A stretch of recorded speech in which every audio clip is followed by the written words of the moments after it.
everyone, and welcome back to The Strategic Leader. I'm Gemma Bullivant. And I'm Fee Craig, and welcome back to episode 2 of series 6 of The Strategic Leader. We are launching into our strategic toolkit series, and we had a good discussion in the last episode of what might end up in here. Our number one, so our first tool that's going to go into our strategic toolkit for you, this is our recommendation to you, or certainly it's mine. I mean, I'm bringing this to Gem. Let's see what she thinks, is the ability to communicate strategically with clarity. It's strategic clarity and the ability to communicate that, whether you're talking, casually, presenting, writing a one-pager summary, or writing some sort of formal document. We have to be able to think with clarity and then communicate with clarity in order to demonstrate that we're able to do that strategic thinking. So that's what we're going to be talking about today. Gem, do you think you are good at this? Is this a tool that you use? Is this a tool that you rate? I absolutely rate it. To take those questions out of order, I absolutely rate it. I do happen to think I am reasonably skilled at this as well. This idea of simplifying the complex into ideas that we can put succinctly, that we can communicate clearly. And I definitely think it is an essential tool for the toolkit. So you're getting no arguments from me on this particular tool in the toolkit. Okay. Well, that's a good start. So let's just talk about precisely what we mean by it. A strategic summary is not a recap of everything that has happened. It's not a look at me, I'm so busy, I've done so much work. That's absolutely not what it is. It's not the same as a status update. It's a synthesis, a selective synthesis that guides people as to what they need to know, or what they need to decide, or what they need to get on board with, or do next. So it's really important when we think about any kind of strategic summary that we consider two things. One is the audience that we are giving this to, by which I mean, is this just a casual conversation in a lift? And if so, who is that person? Is it the CEO that's cornered you in the lift? Is this something, an update you're giving to your team to kind of get them on board with that vision? Is this a paper that you are submitting to a steerco, or, you've got 3 minutes at a board meeting to kind of introduce some new project? Who is the audience? So that's the first thing, audience. And the second thing is the purpose. Why are you doing this summary? Is it because they need this information in order to pass it on further down the line? Is it because you want them to support your cause or sign off on it? Is it because you want them to be an advocate on your behalf and sell the idea into their bosses? So let's be really clear about those two things, really, really interchangeable. Who is the audience for this summary? And what do you need from them? And thinking about the audience, what do they want to hear? I think that's really critical. Putting yourself, not just identifying them as an audience group, but thinking, what are they going to want to know from me in this context? So those are sort of ground things that we need to think about when we're summarizing. And this can look like many different things. It can look like there's a couple of models that we've got to share. We love a good model, don't we? So we definitely have got 2 of those in there. But I guess as a starter approach for 10, like at its most simple, you've got a way of doing this, haven't you, that I really love, because you can apply this to pretty much any conversation you're having. It's very much a verbal thing, but you can apply it to any kind of meeting you're in, even a presentation. So do you want to talk us through that one first, and then we'll have a look at some slightly more complex ones after that? Yeah. So when we were having a bit of a chat about this before making this episode, we were talking about this idea that we have to get to the point. And it made me think straight away of a conversation I've had in the last couple of weeks with the COO, which was to do with an ongoing project relating to linking pay to performance or not. That was the big question. That was the big, hairy question for the project. And that is a big question. If we are, it is a big question. And if we are going to connect performance with pay, then, what does it involve? How does it work? What are the considerations? And without boring you with all the full-blown detail of the project, the sequence of what happened was that we pulled our thoughts together. So I went in prepared with, who the audience was, but also what I needed, asked for decisions.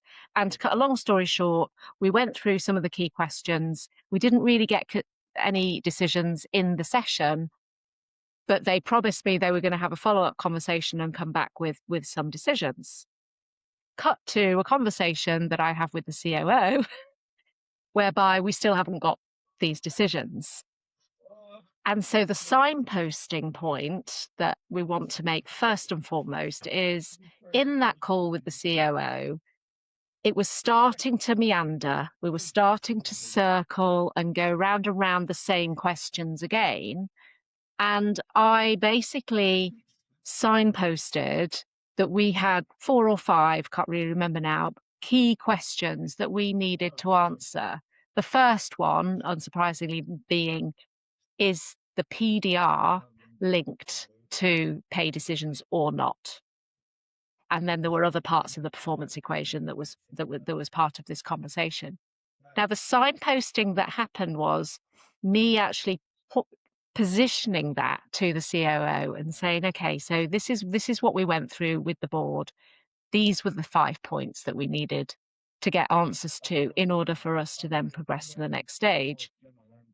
So how are we going to reach that decision? How do we navigate that? And I went through each of the 5 points, and we more or less got answers based on either the conversations that had happened and just hadn't been wrapped through into communication back to me, or his reflections since. So I could see that we were going to start circling the same questions that we have been circling from the start, and that previous attempts to answer this question had also circled.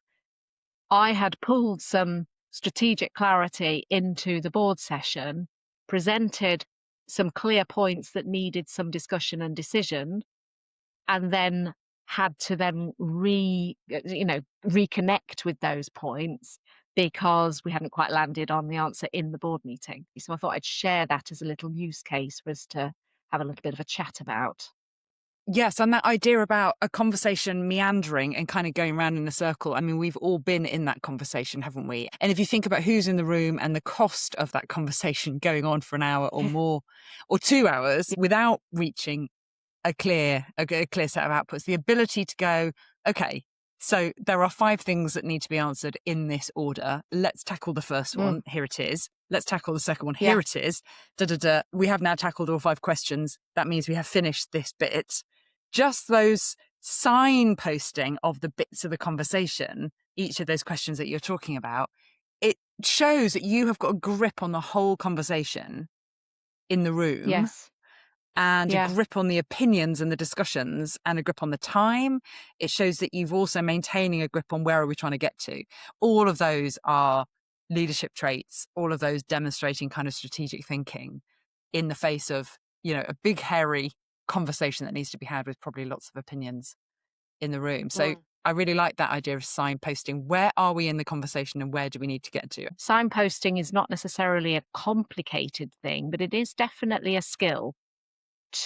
I guess what I noticed about what you said is, let's take a pause. So I noticed that the conversation was kind of repeating itself, and I put a stop to that, and I named it, and then I redirected us. I think that's very much part of the ability to kind of do this summary, certainly verbally, when you recognize that we've sort of stopped adding value. So I think that's a really key part of it. And one of my all-time favourite models, I think, probably did come into that, which is the good old what, so what, now what. That's a classic. And I think if our readers want to know where we first talked about this, our readers, not readers, your listeners, well, this is one of our favourites for many reasons. It probably comes up most often, and it also has the honour of being probably the very first model that we ever talked about in episode 1 of the Strategic Leader, didn't it? It's so fundamental, this one. We talked about it in episode 1. Episode 1, series 1. Yeah. So if you want a little bit of a different perspective on this particular one, then definitely go back to that episode, because there's Yeah. more to be explored. But yeah, talk us through this one, Jem. I love this one.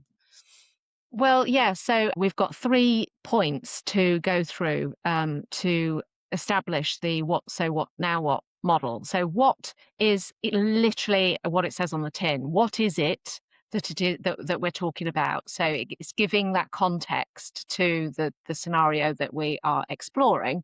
So in the case of my example, should the PDR be the determining factor of pay or not?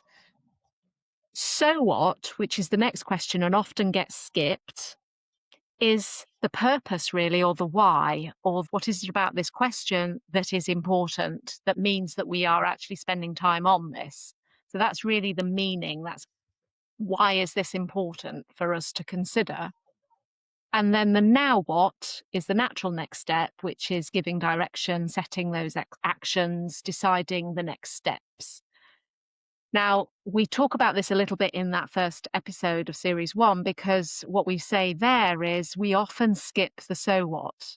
It's really tempting to do the what and then figure out what we do with that. And we don't often give enough time to the so what. So, if you are interested in this model, do take that first episode and have a listen to it. But in the context of the call that I've just described, I didn't robotically go through this model. I didn't think in the moment. But when I reflect on the conversation, we broadly did cover these points in the conversation. Yeah, it keeps your thinking on track, isn't it? I'm not sure that I'd write it down as headers in a document I was going to share, but in terms of getting the thinking going, particularly this, I find this really useful when you are presenting an idea verbally and you've got something that you want to engage people with and you want to get them on board. And they may not engage with the what, because it might be something to do with my team. So the what might be, the data is telling us that sales are doing this, that, or the other. And somebody elsewhere in the business might be going, so what? Is that good? Is that bad? Is that a problem? Is that something I need to worry about? Then that's where you move on to the so what. Is literally somebody challenges you with, so what? Why should I care about this? Because there's a knock-on effect on your part of the business, or because this is affecting profitability, or because this is strategically misaligned, or because this is blowing our budget. There can be all sorts of reasons why this is important, why we all need to engage with this, why we need to pay attention to it. So that's your opportunity to say, this is why we are having this conversation. This is the purpose. This is what it means. And as you say, now what allows us then to go, okay, with the context of why it's important, now let's try and solve it. Now let's try and decide what to do, rather than just going, the data tells us this. Okay, well, let's change the data. Well, let's not forget why this is important, because that gives you lots more insight and lots more channels to investigate what the answer might be. So that one is another one that's great for shaping your verbal, your thought pattern. If you're talking about something, if you know you're going to have to present something verbally, you can use it to prep, or even if you're just talking off the cuff, just thinking, have I set it up as what, so what, and now what, might just help you to summarize in a way that gives you structure. And you can even use kind of sentence openers like, okay, so here's the challenge in front of us, that's the what. This is why it's important that you get on board with this. That's the so what. So what I need from you now is, I need you to know this, or I need you to approve this. I need you to release budget for it. This is what I need from you. So you can kind of, again, using those kind of signposty language when you're talking about it, you can use that model in so many different ways. It's a lovely, flexible one. It's the now what. That end one was the now what, wasn't it? And it's just such a fantastic model. So encourage you to think about how you might be able to use this in your quest for strategic clarity. So, Fee, what else have we got in our bucket of ideas for why strategic clarity is the tool for our toolkit? Yeah, I guess we've talked so far about when you're talking either in a meeting that's happening kind of live and you need to get some arms around it, or a way of presenting something. But let's talk now about something that you might want to use as a process to help you write something or put together a Mm-hmm. one-pager or a couple of slides. And I think we're talking about strategic summarizing. This is not a list of what's happened. It has to keep the conversation moving forwards. And so what I like to do, going back to those 2 points about thinking about the audience, why should they care about this? And the purpose of sharing this information. What is it that needs to happen next? And the way I do this is just like give yourself 5 questions, like 4, 5, 6 questions, but think of it as 5 questions. And those questions themselves are pretty flexible, but as a starting point, you might start with the following 5.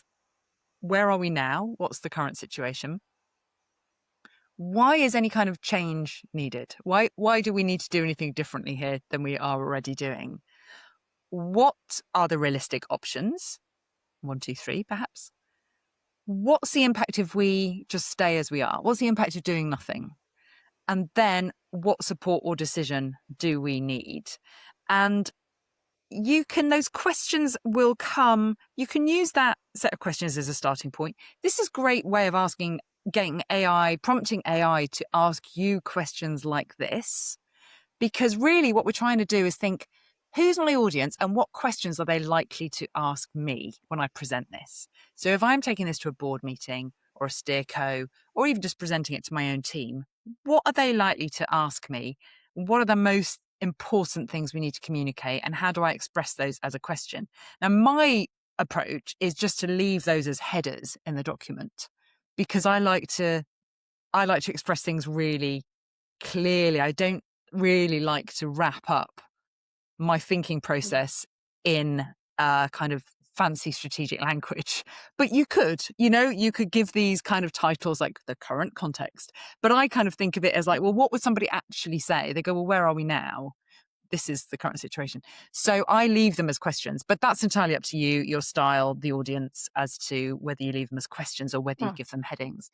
But this set of questions gives you, okay, if I only have, say, 1 page or 1 slide, or maybe 2 slides, to answer each of those 5 questions, or maybe I've got 3 minutes to present it, I've got some real parameters around the time and the space, how would I answer those questions? And that really forces your thinking into keeping things concise and moving through those things in the right order. It can be really easy when we go in to present something to say, this is what I'm asking for, without any context, and people might immediately go, well, no, and just kind of go into the wrong headspace. And this kind of takes people on a journey with you, so that you're kind of you're taking them from what they currently know about this through to okay, therefore this is why I'm asking you for this. Oh, I get why you're asking me for this. I'm probably more likely to say yes. So it kind of it takes them on a journey from where they've joined in the conversation to where you want them to be. And it means that you're kind of structuring it from what they need rather than from what you might want to say, because it might be very tempting to start at the other end and go the other way. So that's why I really like the 5 questions. The precise questions, like I say, you could tweak them. I think AI is probably pretty good for giving you these kinds of 5 question summaries. But something like that would be a really good way of structuring a strategic document from which you could present verbally. But that's another really good way of strategically summarizing that I like to use. What do you think of that one? Does that strengthen my case for strategic summaries? Oh, most definitely. I think sometimes it's really hard to know where to start to corral lots and lots of information. And what we often do is we get really sucked into the descriptive detail, don't we? We We get do. sucked into the show and tell. This is all what's going on. This is what we've been doing so far. That telling the story of activity, which you said really right at the start, this is not what this is. This isn't a status update. Mm-hmm. This is about actually presenting some very key or strong ideas, challenges, requests, whatever it might be, in a way that really lands and resonates with the audience and gets you the outcome that you want. the outcome that you want might be that the audience understands and are kept up to date. So there may be a version of status update in there, but you can still use the format that you've just taken us through to really succinctly strip out all of the detail that is not needed for that particular audience, and to really focus in on the stuff that's really relevant to them and is going to be really relevant to what they want to hear. Because if there's too much detail, they'll switch off, they'll get lost, they'll lose interest, and your key message will not land because it will be too lost in lots of detail. And I had this really interesting conversation on this point with a coaching client who is really trying to sharpen her ability to present with impact, and is really questioning her skills and abilities in doing that. And so we, as we often do, dug into a really tactical example of that. And it turns out that what she was using as her reference point was what I would call a very dry, forensic, information sharing style of presentation. And, we talked about how to make that more impactful, more relevant, and so on to the audience. But where we also landed, and where I invited her to really think about, was there's only so much you can do when you've got a lot of detail that has to be covered, that isn't appropriate to be strategically summarized. And you have to really think about how much detail is needed and how to address that in the right way. So in a strategic setting, in a senior leadership setting, it might be that you have some additional detail that they need to look at their leisure, bit of bedtime reading perhaps, because you don't have the time to hold everybody there and go through every step-by-step point. And so you've got to really think about when there's a sort of forensic style of presentation that's needed versus when it is getting a very, very clear a message across that isn't lots and lots of detail in that moment. I think that's a really good point. And that reminds me of the idea of sort of top-down thinking or bottom-up thinking, or not so much the thinking, but the talking about it, which it can be really tempting to do when we're the one that's in the detail and we're doing all of the minute tasks and there's a billion things and I'm doing them all and it's my world, it's taking up my whole world. It's very tempting to go, well, on task 1, I've done this, task 2, I've done this, task 3, I've done that, task 4, da da da da da da da, and like they kind of go, what do I do with this information? That's a classic moment where somebody might be thinking, what's your point? What are you telling me? And then at the final end, you might bring it all together and say, so the upshot of all of that is that we're on track. And like, that would have been the bit that they actually wanted. So thinking about who am I talking to, they are almost certainly likely to be less invested in whatever it is than I am. Especially if it's someone more senior, they've got less headspace to think about it. They've got less time to think about it. Let's go the other way around. Instead of bottom detail up to headline, let's go headline down. So so the headline on this project is that we are broadly on track. That's the single line. And then I'm going to go, so this is perfectly on track. This is probably going to end up on track. And this is a bit of a risk factor around here. And then maybe just leave it there and ask them, or pause and wait for them to say, can you give us a bit more detail around that risk factor? Or can you break that down into more detailed? And then you go, yes, of course I can. So the reason why that's a risk is da da da da da. So you're slowly going down to the detail, but you're giving them a chance to ask you for more detail or not. Or you can go, so the headline is this, the 3 bullet points are this, and the breakdown of what's creating that risk factor is in the appendix for you to read afterwards. So to your point about maybe they do need to digest a lot of this, but now is not the moment for doing it. So if you think top down, if I had to communicate the headline in 1 bullet point or 1 post-it, what would it be? Then if I had 3 supporting bullets or 3 supporting post-its, what would they be? And then pause and let them go, can you give us a bit more detail on that? Yes, of course I can. Here's the next layer, da, da, da. But it allows you to just go in with the key message. And also remember, like with any kind of talking, presentation, anything really, the first bit and the last bit are the things that people will remember the most. So Yeah. go in with the big message first, and then maybe a little bit of detail. And then you can even go back to the top message Yes. again. So you're bookending your little thing with that's your main message. That's the single thing I need you to take away. So I think Yeah. that top down is a really nice way of thinking about a summary as well. Yeah. I love that headline idea. It speaks to me not only in terms of what you've just mentioned, that you only tend to remember the first and last things of what people say, but it also speaks to me in terms of the the idea of not making the audience have to work hard. Yeah, This really good idea that shout. it's a little bit like data analysis, where you don't present loads of graphs and expect the person to then make the observations and what does this really mean. The best practice is to give people that analysis clearly. And so when you're doing your headline and you're saying the project is broadly on track, you are doing that work for them. You're not taking them through a 5 or 10-minute summary for the person at the end to go, so is this on track or is it not on track? You want them to know it's on track, or you want them to know there's a risk or it's off track, or whatever is the key message. So the headline, the start and the finish, is a really, really good way of structuring those sorts of updates and stepping back from what you want to say before you say it or when you're in the moment.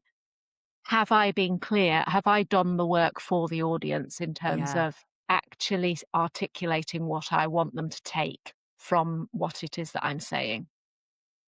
And I think that stepping back bit is so important. I mean, this is such a classic example of the getting off the dance floor and onto the balcony analogy, which we have to sneak in virtually every episode, don't we? But this is absolutely getting off that dance floor. There's no space for dancing in this No. strategic summary. And then you have to be able to separate what I might want to tell you in terms of look at how hard I've worked, look at how much I've achieved, look how difficult it's been, look how many problems I've solved. You need to kind of ditch all of that and just go with Yes. what is the most important thing for you to take away or for you to know or for you to decide upon. And that's quite a hard thing because it's sort of like, it's like killing. I remember we used to do slides for when I was in my advertising days. We'd pitch for work, obviously. The slide decks would get so long and they'd be so complex and so sophisticated. And we'd spent ages being so clever with the slides. And then at the 11th hour, half of them would all get cut. And it was just brutal process for like, you've got to kill your Yeah. babies. You've got to kill all of this thinking. You have to do the thinking, but then you just have to get it out of the slide deck because it doesn't actually Yes. help in your strategic summary. So it can be really Yes. a bizarrely painful process getting to that summary. And I think that's one of the reasons why it's so difficult. So, shall we practice what we've just preached and strategically summarize our episode on strategic summaries? Oh, now there's a challenge. Okay, so we have talked about the skill of strategically summarizing and whether it should be in your strategic tool bag as a leader. My case is that it should be. Whether verbally or written, you need to be able to communicate your key points to people who don't have as much understanding, don't have as much engagement, don't have as much time as you, and you need to be able to get them to do what you need them to do. So we talked about a number of ways of doing it, from simple models, bookending and signposting the conversations, using the what, so what, now what model, summarizing in 5 questions. And then we also talked about the idea of going top down, so headline down rather than bottom, detail up. So lots of different techniques for how to do it.